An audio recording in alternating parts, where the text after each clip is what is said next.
أهلا بيكم مع مطبخ التوفير مع أم محمد. النهاردة هنعمل مع بعض الفطير في الطاسة بطريقة بسيطة وسهلة وسريعة. هتعملي 15 فطيرة بكيلو دقيق بس. شايفينه عامل ازاي مورق وسهل وبسيط.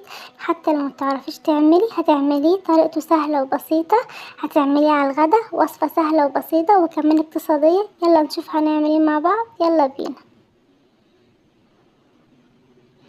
عندي هنا كيلو دقيق، ده كيلو دقيق سايب انا جايباه ب18 جنيه. هنخله الاول. طبعا الفطير بتاع الطاسة ده سهل وسريع، اي حد هيقدر يعمله. هتعمليه بسرعة وطريقة بسيطة. لازم انخل الدقيق الاول.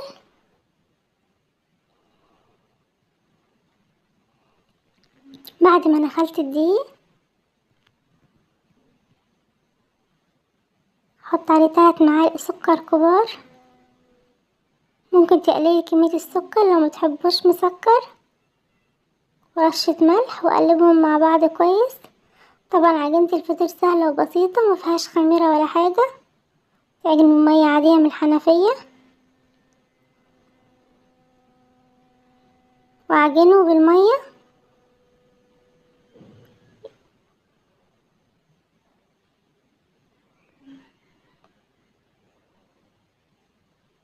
هزود المية شوية بشوية واعجن. هي العجينة بتاخد وقت شوية عشان تعجنيها. انا عايزاها ما تلزقش في نفس الوقت، تكون طرية وبتمط معاكي. هي عجينته سهلة بالشكل ده، لمت معايا. انا زودت المية شوية بشوية، كل نوع دقيق بياخد المية. كمية المية بتختلف من نوع دقيق لاخر. هفضل اعجنه حبة حلوين بالشكل ده.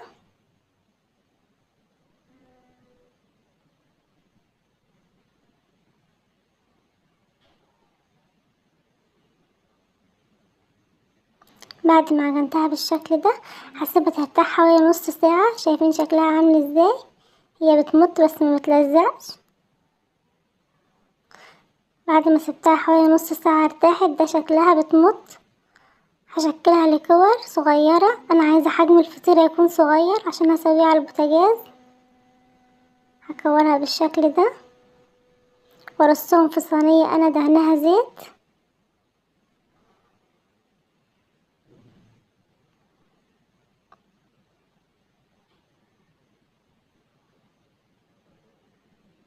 هعمل كل الكمية بنفس الطريقة. ده شكلهم بعد ما خلصت كل الكمية. هدهن على وشهم زيت بالشكل ده. عندي هنا صينية، هفرد على شوية زيت بالشكل ده بالفرشة، واجيب اول كورة وافردها بايدي بالشكل ده.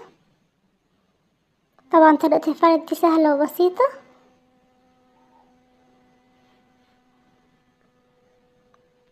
هفردها بايدي وبعد كده هجيب النشابة وافردها بيها علشان اسهل على نفسي.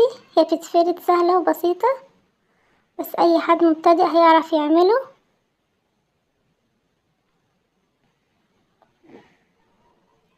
انا عايزاها تكون رقيقة خالص.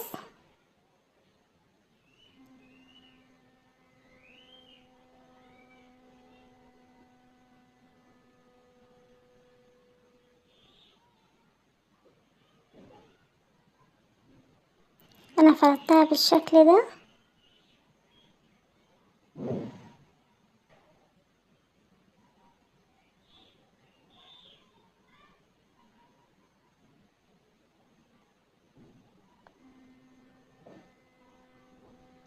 العجينة هتفرد معايا عشان انا ريحتها.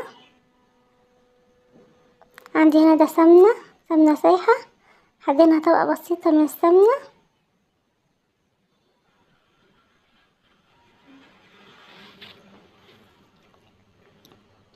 واطبقها بالشكل ده. كل ما اطبق هدهن سمنة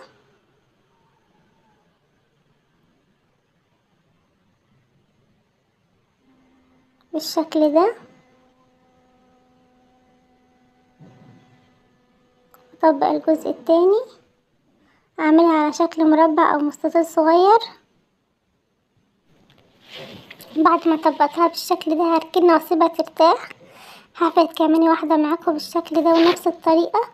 هي طريقة فرد سهلة وبسيطة، ممكن تفرديه بايدك بس انا بسهل عليكي وبفردها بالنشابة. النشابة بتفرده سهل وسريع وبسرعة ومبياخدش منك وقت. هتعمليه بسرعة. هي العجينة مادام مرتاحة تفرد سهلة وسريعة. بعد ما فردت تاني واحدة هطبقها برضو بنفس الطريقة. انا بوريكم السمك، شايفين رقيق ازاي؟ رقيقة خالص. هدهنها برضو طبقة بسيطة من السمنة واطبقها بنفس الطريقة.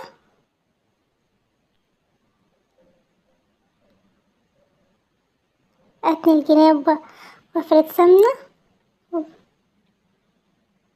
الناحية التانية برضو كل ما اطبق افرد طبقة بسيطة من السمنة، فرشة بسيطة علشان يورق معايا.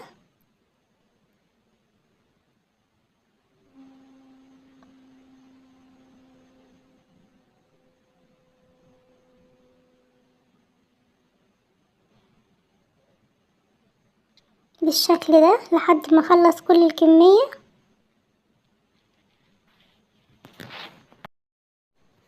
بعد ما خلصت كل الكمية انا جبت صينية ودهنتها سمنة كويس. هجيب اول واحدة انا فردتها واكورها بالشكل ده على شكل كرة صغيرة واعملها بايدي وافردها في الصينية فردة بسيطة. طبعا هو حجمه صغير مش كبير.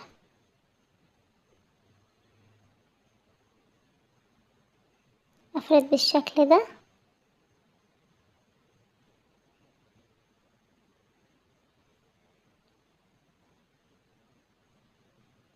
افرد كمان واحدة معاكم في الصينية.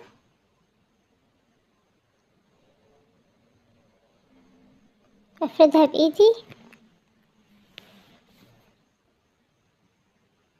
انا فردت 4 في الصينية. هسويهم. عندي النار عالية في الاول علشان الصينية مش سخنة. اول ما الصينية تسخن ههدي النار عليها واسيبه لحد ما يستوي.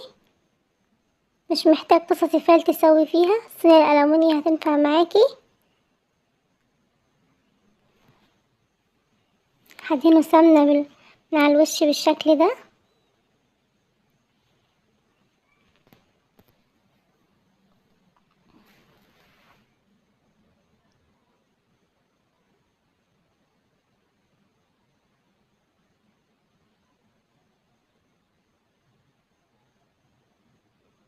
هنا بدأ الفطير يستوي من تحت. انا هديت النار علشان الصينية سخنت.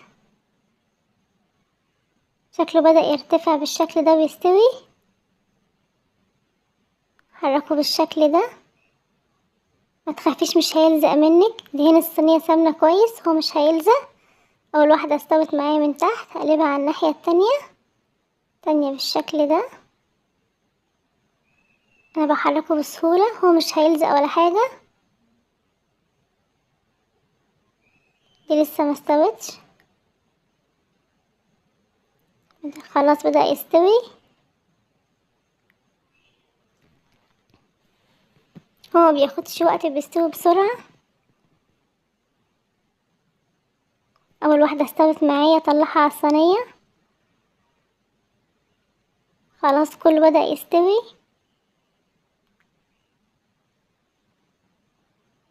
بالشكل ده لحد ما اخلص كل الكمية.